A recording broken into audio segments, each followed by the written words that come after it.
Welcome to TV prime 5 news. ముందుగా headlines. తాడేపల్లిలో జగన్ను కలిసిన హత్యకు గురైన మందా సల్మాన్ కుటుంబీకులు. సల్మాన్ కుటుంబానికి అండగా ఉంటామన్న మాజీ ముఖ్యమంత్రి.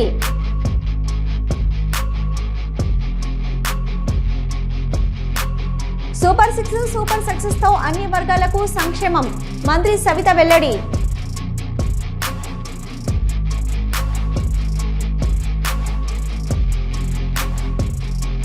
కాలభైరవ స్వామికి ఘనంగా అభిషేక పూజలు.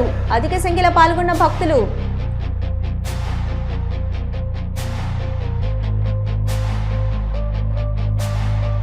తాడేపల్లి వైఎస్ఆర్సీపీ కేంద్ర కార్యాలయంలో మాజీ ముఖ్యమంత్రి వైఎస్ఆర్సీపీ అధినేత వైఎస్ జగన్ ను పల్నాడు జిల్లా గురిజాల నియోజకవర్గం పిన్నెల్లి గ్రామానికి చెందిన మందా సల్మాన్ కుమారులు మర్యాదాసు, భిక్షం, ప్రవీణ్, కుమార్తె రాహేలు పిన్నెల్లి గ్రామస్తులు కలుసుకున్నారు.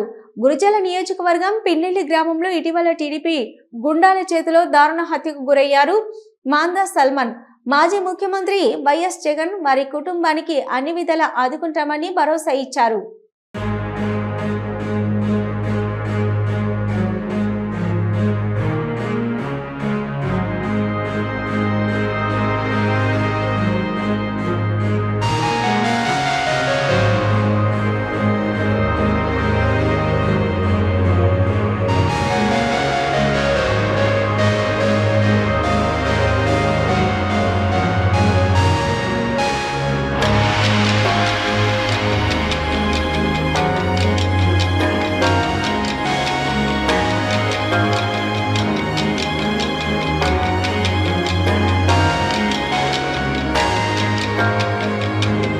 సూపర్ 6 సూపర్ సక్సెస్ తో అన్ని వర్గాలకు సంక్షేమం అందుతుందని అన్నారు రాష్ట్ర బీసీ సంక్షేమ శాఖ మంత్రి సవిత.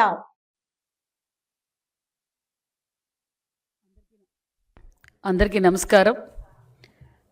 మరి ఏదైతే ప్రజలు సంపూర్ణ నమ్మకంతో మానసి ముఖ్యమంత్రి చంద్రబాబు నాయుడు గారు అవుతానే ఈ రాష్ట్రం బాగుపడుతుంది, భావితరాల భవిష్యత్ బాగుంటుందని ఏ నమ్మకంతో అయితే ప్రజలు ఓటేసి సంపూర్ణ మెజార్టీతో గెలిపించారు, అదే నమ్మకాన్ని నిలబెట్టుకున్న ప్రభుత్వం కూటమి ప్రభుత్వం అని కూడా తెలియజేస్తూ, మరి ఒక పక్క సూపర్ 6 పథకాలు అమలు పరుస్తూ ప్రజలకు ఏదైతే అన్న నందమూరి తారక రామారావు గారు 200 ఉన్న పెన్షన్ని, మరి 200తో మొదలైన పెన్షను 200 ఉన్న పెన్షన్ని 1000 రూపాయలు చేసిన ఘనత చంద్రబాబు నాయుడు గారు, 1000 రూపాయలు ఉన్న పెన్షన్ని 2000 చేసిన ఘనత చంద్రబాబు నాయుడు గారు.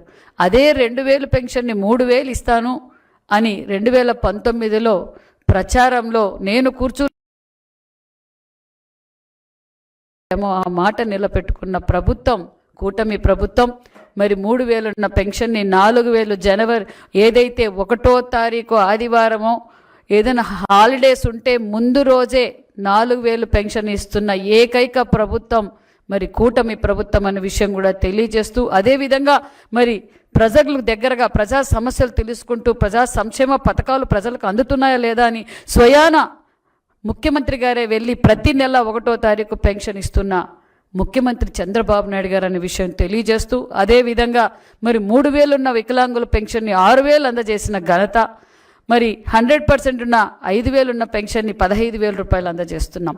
అంతేకాకుండా మరి తల్లికి వందనం, ఇంట్లో ఎంతమంది బిడ్డలుంటే అంతమందికి, అంటే విద్య విలువ తెలిసిన విద్యాశాఖ మంత్రి గారు రాష్ట్ర ఆర్థిక పరిస్థితి బాగులేకపోయినా లేదు విద్యకు ప్రాధాన్యత ఇవ్వాలి, ఎవరూ డ్రాప్అవుట్స్ కాకూడదు, పిల్లలు తల్లి ప్రేమ ఒకరికే పరిమితం కాకూడదన్న ఉద్దేశంతో ఇంట్లో ఎంతమంది బిడ్డలున్నా అంతమందికి తల్లికి వందనం అందజేసిన ప్రభుత్వం కూటమి ప్రభుత్వం అన్న విషయం కూడా మీకు తెలియజేస్తున్నాం.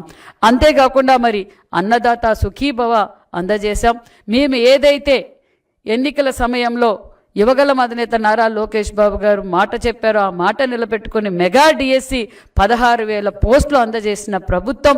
అంతేకాకుండా పోలీస్ డిపార్ట్మెంట్ కానిస్టేబుల్స్ కూడా సుమారుగా 5,000 మందికి పోస్టింగ్ ఇచ్చాం. అంతేకాకుండా మరి ఈరోజు ఎన్ఆర్జీఎస్ ద్వారా కూడా మరి ప్రతి గ్రామాల్లోనూ మరి ఈరోజు సీసీ రోడ్లు, డ్రైనేజీలు వేస్తున్నాం, బీటీ రోడ్లు వేస్తున్నాం, ఆర్ఎంబీ పార్ట్ హోల్స్ పూర్తి చేశాం. దానితో పాటు మరి ఎన్నికల సమయంలో మేమేదైతే మాట చెప్పామో మరి జగన్ భూచట్టాన్ని రద్దు చేశాం. అదేవిధంగా తాతల ముత్తాతల కాలం నుంచి వచ్చినప్పుడు వారి ఆస్తులు గౌరవంగా రాజముద్రతో ఉండాలే తప్ప రంగులు పిచ్చితో మరి ఫోటోలు పిచ్చితో మరి గత ప్రభుత్వం ఏం చేసిందో మనం అందరం చూసాం. అదేవిధంగా మొన్నటి రోజున రాష్ట్ర వ్యాప్తంగా మరి రాజముద్ర వేసి గౌరవంగా దేశ గౌరవాన్ని పెంచే విధంగా మరి రాజముద్ర వేసి రైతన్నలకు ప్రతి ఒక్కరికి పాస్బుక్లు కూడా అందజేశామన్న విషయం కూడా మీకు తెలియజేస్తూ, అంతేకాకుండా మరి ఉచిత ఇసుక అన్నాం, ఉచిత ఇసుక అందజేశాం. ఎక్సైజ్ పాలసీ అన్నాం, మరి ఎక్సైజ్ పాలసీని అమలుపరిచామన్న విషయం కూడా మీకు తెలియజేస్తూ, అంతేకాకుండా మరి ఒక పక్క సంక్షేమ పథకాలన్నీ అమలుపరుస్తూ, ఒక పక్క ఉపాధి చూపిస్తూ, ఒక పక్క సంపద సృష్టిస్తున్నామన్న విషయం కూడా మీకు అందరికీ తెలియజేస్తున్నాం.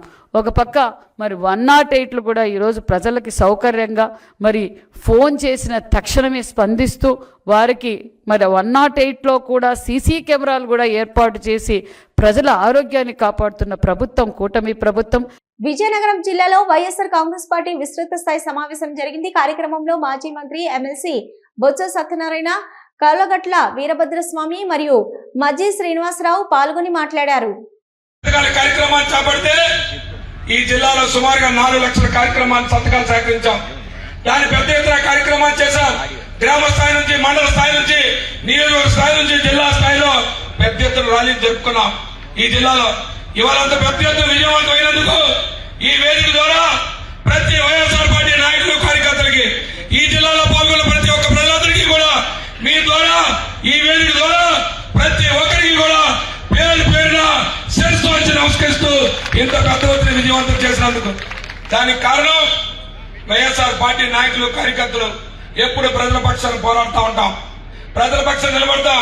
ఇవాళ అదే కాదు, మీ అందరికీ తెలుసు ఈ ప్రాంతంలో ముఖ్యంగా రైతాంగం ఉన్న ప్రాంతం. ఇవాళ ఈ రైతాంగం ఉన్న ప్రాంతంలో, ఈ ప్రాంతంలో రైతుల కోసం ఎన్ని కష్టాలు పడుతున్నారో వైఎస్ఆర్ పార్టీ 5 సంవత్సరాల కాలంలో ప్రతి ఒక్కరు కూడా ఎంత ఆనందంగా ఉన్నారో మనందరికీ తెలుసు.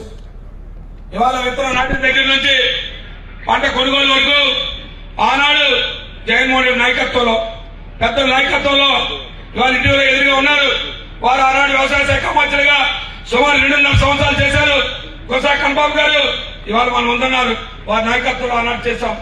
ఆనాడు రైతుల పక్షాన్ని నిలబడ్డాం. రైతులకు ఏంటి కావాలంటే ఆ కార్యక్రమాన్ని చేశాం. కానీ ఇలాంటి ప్రభుత్వం అనేక కష్టాలు, ఇబ్బందులు పడతా ఉన్నారు.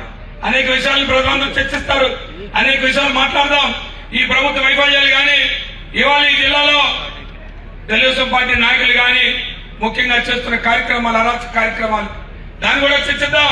దాన్ని కూడా మాట్లాడే కార్యక్రమం ఉంది. ఖచ్చితంగా అవన్నీ కూడా మాట్లాడి మేము ముందుకు వస్తాం.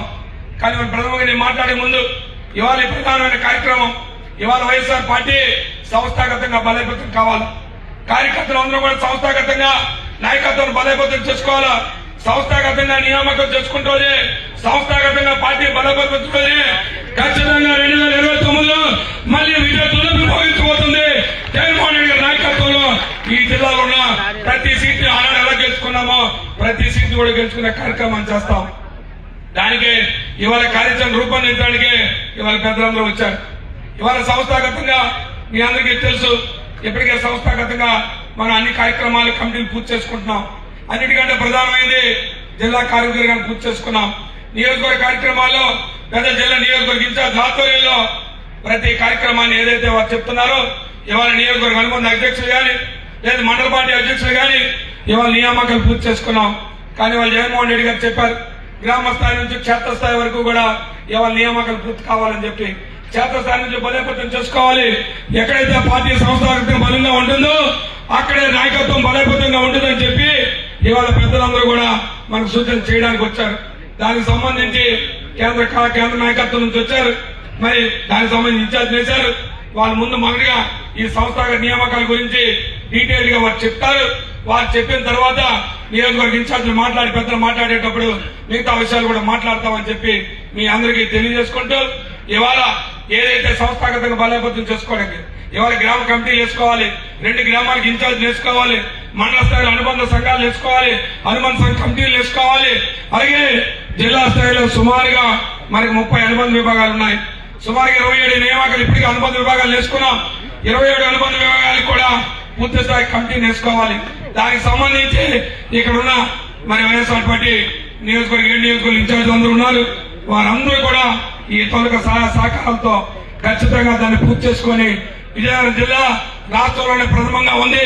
పెద్దలు బొత్స సత్యనారాయణ గారి నాయకత్వంలో ఖచ్చితంగా ఈ జిల్లా సంస్థాగతంగా బలోపేతంగా ఉన్నాం అని చేసుకోవడానికి ఇవాళ ఈ కార్యక్రమాన్ని చేసుకున్నాం. ఇవాళ ఏడు నియోజకవర్గాలకు సంబంధించిన ముఖ్యమైన నాయకులు కార్యకర్తలు అందరూ మీరు అందరూ ఇక్కడ ఉన్నారు. మీ గ్రామాల్లో గాని మీ మండలాల్లో గాని ఖచ్చితంగా దీన్ని బలోపేతం చేసుకోవడానికి దాని ప్రాథమికంగా అన్ని కార్యక్రమాలు కూడా వారు విశదీకరిస్తారు.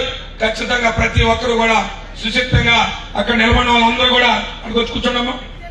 అక్కడ నిలబడిన వాళ్ళందరూ చేసేసుకోండి. ఇంకా ఎవరైనా చేస్తుంటే చేసేయండి. ప్రతి ఒక్కరు కూడా దీన్ని బలోపేతం చేసుకోవడానికి వారు ఒక్కొక్కటి చెప్తారు. పూర్తి స్థాయిలో క్షుణ్ణంగా వినండి. ప్రతి కార్యక్రమాన్ని గ్రామ స్థాయిలో ఏ రకంగా నియామకం చేసుకోవాలి, మండల స్థాయిలో ఏ రకంగా నియామకం చేసుకోవాలి, రేపు రాబోయే కార్యక్రమాల్లో వారందరినీ ఎలా భాగస్వామ్యం చేసుకోవాలి, వారందరికీ కూడా రాబోయే కార్యక్రమంలో పార్టీ ఎంత భాగస్వామ్యం ఇవ్వబోతుంది, ప్రతి కార్యకర్తని కూడా వైఎస్ఆర్ పార్టీ ఏ రకంగా వారిని రాబోయే ప్రభుత్వంలో మనం మళ్ళీ ప్రభుత్వం వస్తే వారు ఏ రకంగా ఇన్వాల్వ్ చేయబోతుందనే విషయాన్ని ఖచ్చితంగా మీ అందరికీ తెలియజేస్తారని చెప్పి మీ అందరికీ తెలియజేసుకుంటూ మొట్టమొదటిగా తాడేపల్లిలోని వైఎస్ఆర్సీపీ కేంద్ర కార్యాలయంలో మాజీ ఎమ్మెల్యే కాసు మహేష్ రెడ్డితో కలిసి సల్మాన్ కుటుంబ సభ్యులు ప్రెస్ మీట్ నిర్వహించారు. పల్నాడు ప్రాంతం మరీ ముఖ్యంగా గురజాల మాచర్ల నియోజకవర్గాల్లో తెలుగుదేశం ప్రభుత్వం ఏం చేసిందయా అంటే హత్యలు, దాడులు, అక్రమ కేసులు, చివరికి వాళ్ళ పార్టీ వాళ్ళలో వాళ్ళ ఆధిపత్య పోరుకు చంపుకున్న వైఎస్ఆర్సీపీ నాయకుల మీద కేసులు. మొన్న 5-6 రోజుల క్రితం పిన్నెల్లిలో చూసాం. సుమారు 20 నెలల నుంచి 200-300 కుటుంబాలు ఊరు బయట ఉంటుంటే ఒక ఎస్సీ నాయకుడు పాపం ఆ గ్రామంలో ఎటువంటి సమస్య కానీ సంకోచం కానీ ఎటువంటి సమస్య లేని వ్యక్తి ఊర్లో భార్య అనారోగ్యంగా ఉంది అని చూడ్డానికి పోతే నిర్దాక్షిణ్యంగా కొట్టి చంపేశారు. చంపిందే కాకుండా కేసు పెట్టలేదు.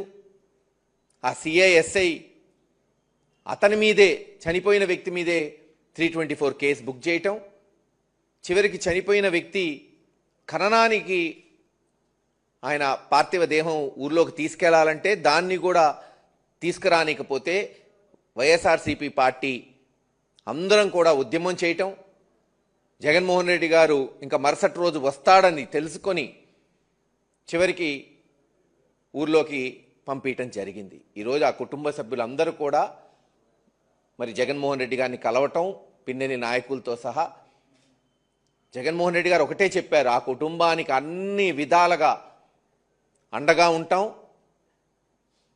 ఈరోజు చేసిన సహాయమే కాదు రేపు అన్ని విధాలుగా ఆ కుటుంబాన్ని ఆదుకుంటాం అని వాళ్ళకి మాట ఇవ్వటం, తానే ఆ గ్రామంలోకి వస్తానంటే ఇక్కడున్న నాయకులందరూ కూడా హైకోర్టులో ఆ కేసు ఉంది, త్వరలో దాని మీద మరి తీర్పు రాబోతుంది. అలాగే ఊరు బయట వెళ్ళిపోయిన ఈ 200 కుటుంబాలు కూడా అక్కడక్కడ పంటలు వేస్తున్నారు. ఇప్పుడు ఆ పంటలు వదిలి వచ్చే పరిస్థితి లేదు కాబట్టి మేమందరం మళ్ళీ అందరం కలిసి వస్తాం సార్ ఒక రోజున మీ దగ్గరికి. ఆ రోజున గ్రామంలో పోయేటప్పుడు పెద్ద దిక్కుగా మిమ్మల్ని తీసుకొని పోతామని వాళ్ళు చెప్పడం జరిగింది జగన్మోహన్ రెడ్డి గారికి. అందుకే రేపు ఆదివారం సాల్మన్ గారి దినం వైఎస్ఆర్సీపీ పార్టీ ముఖ్యమైన నాయకులు ఎంపీ గురుమూర్తి గారు కానీ, మాజీ మంత్రులు శైలజానాథ్ గారు కానీ, ఇతర ముఖ్యమైన నాయకులు నాగార్జున గారు కానీ, సురేష్ గారు కానీ, మాజీ పార్లమెంట్ సభ్యులు, ఎమ్మెల్యేలు, ఎక్స్ఎమ్మెల్యేలు, ఎమ్మెల్సీలు వచ్చి ఘనంగా నివాళులు అర్పించబోతున్నారు. ఇందాక నేను చెప్పినట్టు అనేక దాడులు, ఈరోజు ఇప్పుడు నేను మీతో మాట్లాడుతున్నప్పుడు కూడా రామాపురం ఎంపీటీసీ వెంకటరెడ్డిని దారుణంగా చంపబోయారు. హాస్పిటల్లో అడ్మిట్ అయ్యాడు, ఇప్పుడు అక్కడికే నేరుగా పోతున్నాం. ఇలా రోజుకొక దాడి మీరు చూస్తున్నారు. పాపం వడేరాజుల బిడ్డ నాగరాజు నా ముందే ఉన్నాడు.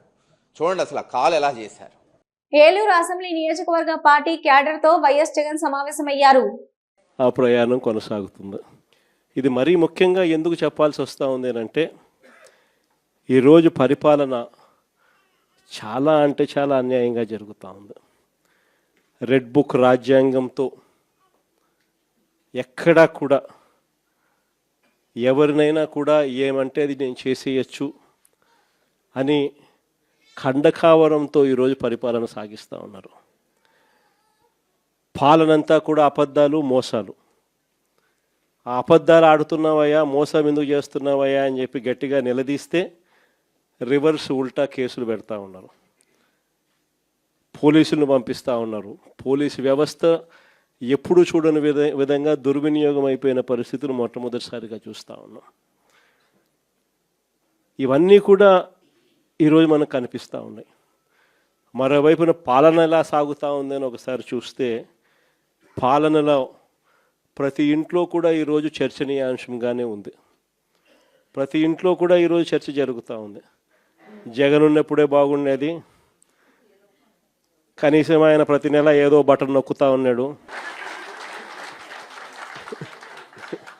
ఖచ్చితంగా మాట చెప్పినాడు, మాట ప్రకారం నిలబడ్డాడు. ఈరోజు జగన్ పోయాడు, చంద్రబాబు నాయుడు ఏమో బిర్యానీ పెడతానని మోసం చేశాడు, ఉన్న పలావు పోయింది, ఇప్పుడు బిర్యానీ కూడా పోయింది అని చెప్పి ఈరోజు ప్రతి ఇంట్లో కూడా చర్చనీయాంశం జరుగుతూ ఉంది. ఈరోజు నిజంగానే ప్రతి ఇంట్లో కూడా పోలికను చూస్తూ ఉన్నారు. ఆ రోజు ఇదే రాష్ట్రం, ఇదే బడ్జెట్, ఇదే పరిస్థితుల్లో అప్పుడు ఇంకా దారుణమైన పరిస్థితులు, కోవిడ్ వచ్చి 2 సంవత్సరాలు అతి దారుణమైన పరిస్థితులు ఉన్నప్పటికీ కూడా ఎప్పుడూ కూడా ప్రభుత్వ కష్టాలను ఎప్పుడూ ప్రజలకు చూపించి, ఎప్పుడూ కూడా పథకాలను ఎగరగొట్టాలి అని చెప్పి ఏ రోజు మన ప్రభుత్వం ఎప్పుడు ఆలోచన చేయలే. మన కష్టాలు ఎన్నున్నా కూడా ముఖంలో చిక్కటి చిరునవ్వే మెయింటైన్ చేశాం. ప్రజలకు మాత్రం చెప్పిన ప్రతి మంచి కూడా చేసి చూపించిన ప్రభుత్వం మనది. కానీ ఎప్పుడైతే మనం ఓడిపోయినామో, ఎప్పుడైతే చంద్రబాబు నాయుడు గారి పాలన ప్రజలు మళ్ళీ తిరిగి చూశారో అప్పుడు తేడా కనిపిస్తూ ఉంది. జగన్ వల్ల మంచి జరిగింది, జగన్ ఎలా చేయగలిగినాడు, చంద్రబాబు నాయుడు ఎందుకు చేయలేకపోతా ఉన్నాడు, చంద్రబాబు నాయుడు అంత అబద్ధాలోడు, మోసం చేసేవాడు ప్రపంచ చరిత్రలో ఎవడు ఉండడు అని కూడా చెప్తా ఉన్నారు. ఒకవైపున ఉన్న పథకాలన్నీ రద్దయిపోయాయి, మరోవైపున ఈయన చెప్పిన సూపర్ 6లు, సూపర్ 7లు అన్నీ మోసాల కింద తేలిపోయాయి. ఇంకొక అడుగు చూస్తే వ్యవస్థలన్నీ కూడా పూర్తిగా నీరు గారిపోయినాయి, నిర్వీర్యమైపోయినాయి. ఆశ్చర్యం కలిగించే విధంగా స్కూళ్ళు అయితే కలకలలాడుతూ ఉన్నాయి. మన ప్రభుత్వంలో మొట్టమొదటిసారిగా స్కూల్ రూపురేఖలు మారాయి. దశాబ్దాలుగా ఎవడు కూడా పట్టించుకునే పరిస్థితి నుంచి స్కూళ్ళ రూపురేఖలు మారి ప్రైవేట్ వాళ్ళు కూడా గవర్నమెంట్ స్కూళ్ళతో పోటీ పడే పరిస్థితి ఎప్పుడు వచ్చింది అని అంటే అది కేవలం మన 5 సంవత్సరాల పరిపాలనలో మాత్రమే జరిగింది. నెల్లూరు జిల్లాలో నూతనంగా కలిసిన గూడూరు నియోజకవర్గంలోని 3 మండలాల్లో ఉన్న సమస్యల గురించి అన్ని శాఖల అధికారులతో సమీక్షించారు నెల్లూరు జిల్లా కలెక్టర్ హిమాన్సు శుక్లా. చిలుకూరు ఈ 3 మండలాలు తిరుపతి జిల్లా నుంచి నెల్లూరు జిల్లాకి మర్జ్ చేయడం జరిగింది. ఈ నేపథ్యంలో ఈరోజు నేను డిస్ట్రిక్ట్ కలెక్టర్ నెల్లూరు ఇక్కడికి వచ్చి ఆర్డీఓ ఆఫీస్ గూడూరులో అన్ని శాఖల మీద రివ్యూ చేయడం జరిగింది. ముఖ్యమైన ఈ ప్రాంతంలో ఇండస్ట్రీస్ ఎక్కువ వస్తున్నాయి.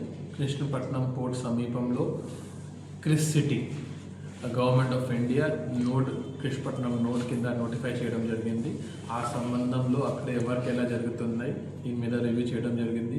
దీంతోపాటు ఇక్కడ చాలా ల్యాండ్ అక్విజిషన్స్ జరుగుతున్నాయి. ఎస్పెషలీ నేషనల్ హైవే సంబంధించిన పోర్ట్ రోడ్స్కి కూడా కొన్ని చిన్న చిన్న ఇష్యూస్ ఉన్నాయి. అది కూడా మాట్లాడి రెవెన్యూ సిబ్బందితో మాట్లాడి ఎలా తొందరగా పరిష్కారం చేయాలి దీని మీద కూడా ఒక రివ్యూ చేయడం జరిగింది. దీంతోపాటు అన్ని శాఖలు రెవెన్యూ డిపార్ట్మెంట్లో మీకు తెలిసి ఉంటుంది పట్టదారు పాస్బుక్ పంపిణీ జరుగుతున్నాయి. అది కూడా గూడూరు మండల్లో 2 విలేజెస్లో వచ్చే నెలలో డిస్ట్రిబ్యూషన్ ఉంటుంది, అది కూడా రివ్యూ చేయడం జరిగింది. దీంతో పాటు సుమోటో కాస్ట్ వెరిఫికేషన్స్, మ్యూటేషన్స్, తర్వాత పట్టదారు పాస్బుక్, వెబ్ ల్యాండ్ 2లో వచ్చిన కొత్త మాడ్యూల్స్ గురించి కూడా అవగాహన కల్పించడం చేయడం జరిగింది. ఆ తర్వాత డెవలప్మెంట్ సంబంధించిన ఎంజీఎన్ఆర్ఎస్ కింద రోడ్స్ శాంక్షన్ అయింది.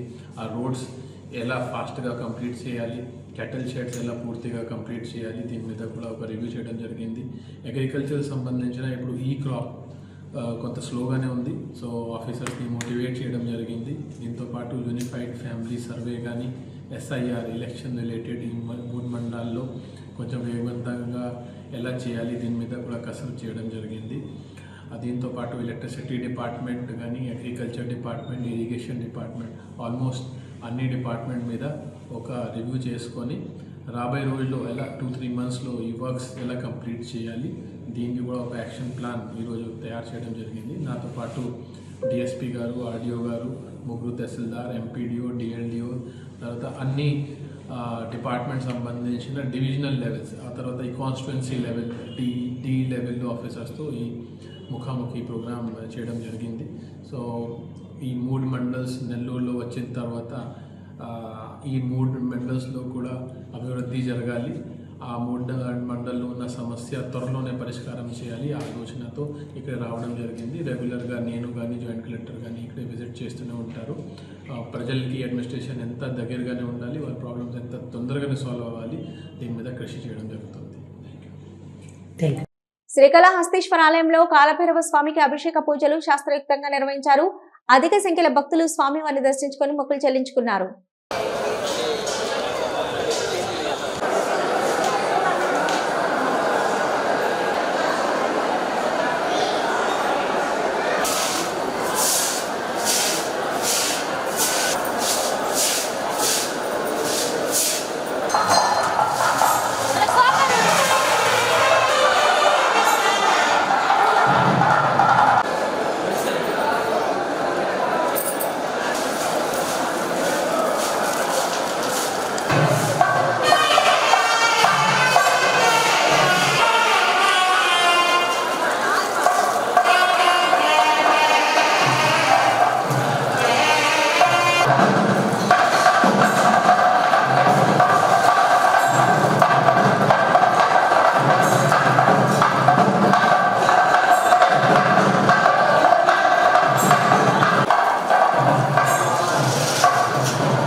మెడికవర్ హాస్పిటల్స్ శ్రీకాకుళంలో అరుదైన గుండె చికిత్సలు, 2 రోగులకు కొత్త జీవితం.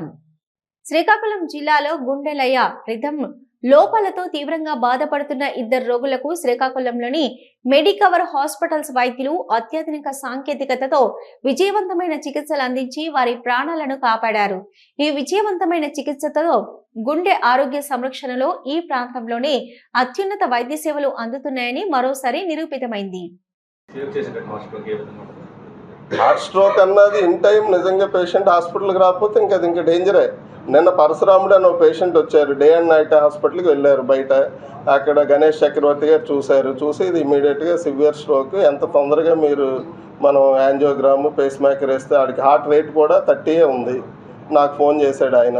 వితిన్ 15 minutes ఆరోగ్యశ్రీలోనే రూపాయి కూడా ఖర్చు లేకుండా వాడికి క్రియాటినిన్ ఎంత ఉంది, అంటే కిడ్నీ ఫంక్షన్ ఎంత ఉంది, ఈ వైరల్ మార్కర్స్ హెచ్బిఎస్ఈజీ హెచ్ఐవి అవి ఏవి కూడా చూడకుండా డైరెక్ట్ క్యాథ్ ల్యాబ్కి తీసుకెళ్ళాం. పేస్ మేకర్ వేసాం, యాంజియోగ్రామ్ చేశాను. ఒక కుడివైపు ఉన్న బ్లాక్ 100% ఉంది, దాన్ని ఓపెన్ చేసి స్టంట్ వేసాను. పేషెంట్ నార్మల్ అయిపోయారు. ఈరోజు వాటికి కూడా షిఫ్ట్ చేస్తాం. అది చాలా dangerous stroke, but provided in time patient హాస్పిటల్కి రాగలగాలి. రెఫర్డ్ అంటే like referring physician are who ever refers to A cardiologist, వాళ్ళు ఇది ఇమ్మీడియట్గా మనం రిఫర్ చేస్తే పేషెంట్కి బెనిఫిట్ ఉంటుంది అన్నది వాళ్ళకి తెలియాలి. నేను ఎందుకు ఆ మాట అంటున్నానంటే, హార్ట్ పేషెంట్స్ ఎప్పుడు కూడా they come by walking to A physician are who ever is treating doctor. హాస్పిటల్కి నడుచుకునే వస్తాడు. మనం ఏమనుకుంటాం, ఈవెన్ పేషెంట్ అటెండెంట్స్ కూడా ఇప్పటివరకు చాలా బాగున్నాడు, ఇప్పుడు ఎందుకు ఇలా అయిపోయింది అనుకుంటారు. రీసెంట్గా ఓ పేషెంట్ రిమ్స్లో ఇంటిబేట్ అయ్యి షాకులు ఇచ్చి రిమ్స్లోనే ఇంటిబేట్ చేశారు. ఇంటిబేట్ చేసి మా దగ్గరికి తెచ్చారు. పేషెంట్కి అచ్చెన్నాయుడు గారు కూడా ఫోన్ చేశారు ఆ పేషెంట్ కోసం, ఎందుకంటే వాళ్ళ అల్లుడు ఆయన దగ్గర పిఏ. మీరు ఏది బెస్ట్ అయితే అది చేయండి అన్నారు.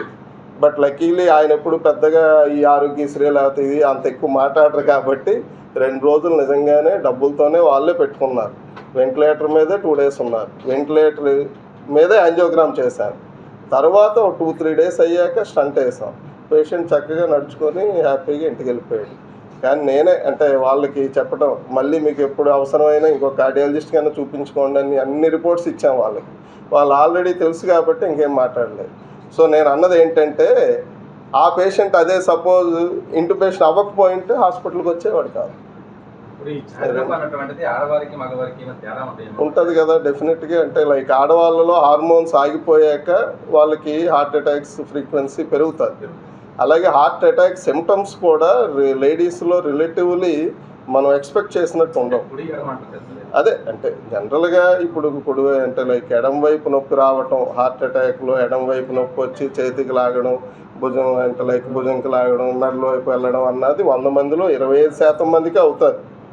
మిగిలిన 75% మందిలో కొంతమంది కుడివైపు నొప్పి రావచ్చు, కొంతమందికి ఏమీ లేకుండా చిన్న మంటలాగే ఉండొచ్చు. వాళ్ళే కదా గ్యాస్ట్రైటిస్ అని ఇది అవుతుంటారు. కళ్ళు తిరిగి పడిపోవడం అవ్వచ్చు. ఎక్స్ట్రీమ్ వీక్నెస్ అంటే పూర్తిగా అంటే లైక్ నీరసం అంటారు వాళ్ళు ఇంకా అసలు నడవలేరు. వాళ్ళు ఏమనుకుంటారు, లైక్ ఇవన్నీ నార్మల్ సిమ్టమ్స్ అనుకుంటాం. వాళ్ళకి ఎలా అంటే పంపింగ్ తగ్గిపోయి హార్ట్ బీట్ తగ్గిపోయి వాళ్ళు నడవలేరు. అలాగే బ్రెయిన్కి ఆక్సిజన్ అందక కళ్ళు తిరిగి పడిపోవడం ఇలాంటివి జరుగుతుంటాయి. బట్ లేడీస్లో సిమ్టమ్స్ మనం ఎందుకు మిస్ అవుతుంటాం అంటే, వాళ్ళు కామన్గా మరి ఇంట్లో హౌస్ హోల్డ్ వర్క్తో ఉంటారు బిజీగా. సో ఎప్పుడు వచ్చేది ఈ చిన్న ఆయాసం లేకపోతే చిన్న నొప్పి అనుకుని వాళ్ళు అశ్రద్ధ చేస్తారు.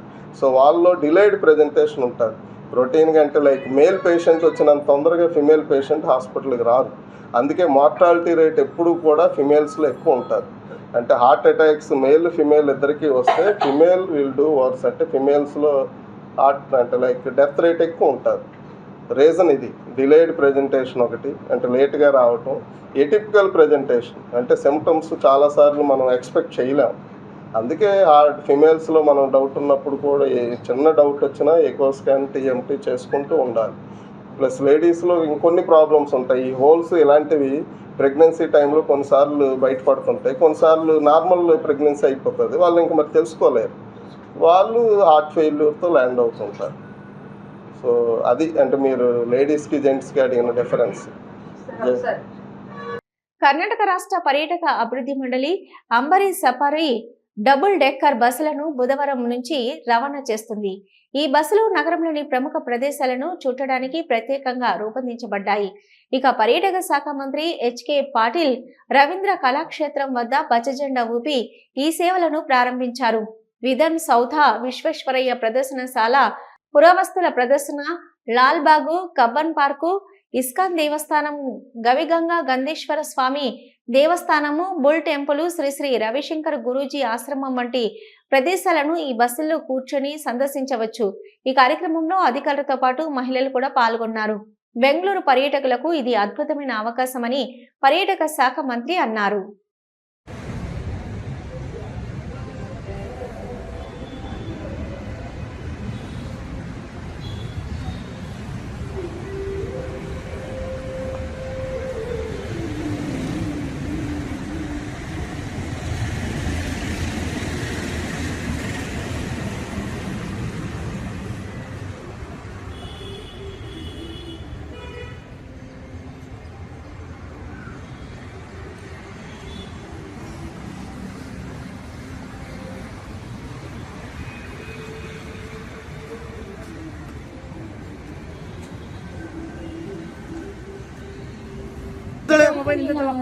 ಜೋರಾದ ಚಪ್ಪಾಳೆ ಹೊಡೆದು, ಯಾಕಂದ್ರೆ ಪ್ರವಾಸ ಮಾಡೋದು ತುಂಬಾ ಜನಕ್ಕೆ ಅದೊಂದು ಹವ್ಯಾಸ. ಹಾಗಾಗಿ ಪ್ರವಾಸವನ್ನ ಇಷ್ಟಪಡುವವರಿಗಂತೂ ಬಹಳ ಖುಷಿಯಾಗಿರುತ್ತೆ.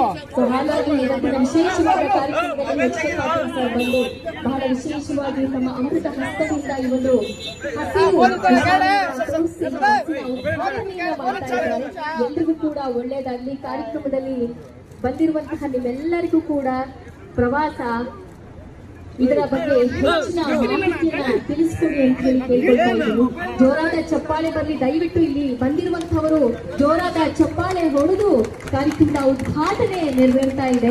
ಹಸಿರು ನಿಶಾನೆಯನ್ನ ತೋರಿಸಿ ಇದೀಗ ಎಚ್ ಕೆ ಪಾಟೀಲ್ ಅವರ ನೇತೃತ್ವದಲ್ಲಿ ఇవి ఇప్పటివరకున్న అప్డేట్స్. చూస్తూనే ఉండండి న్యూస్.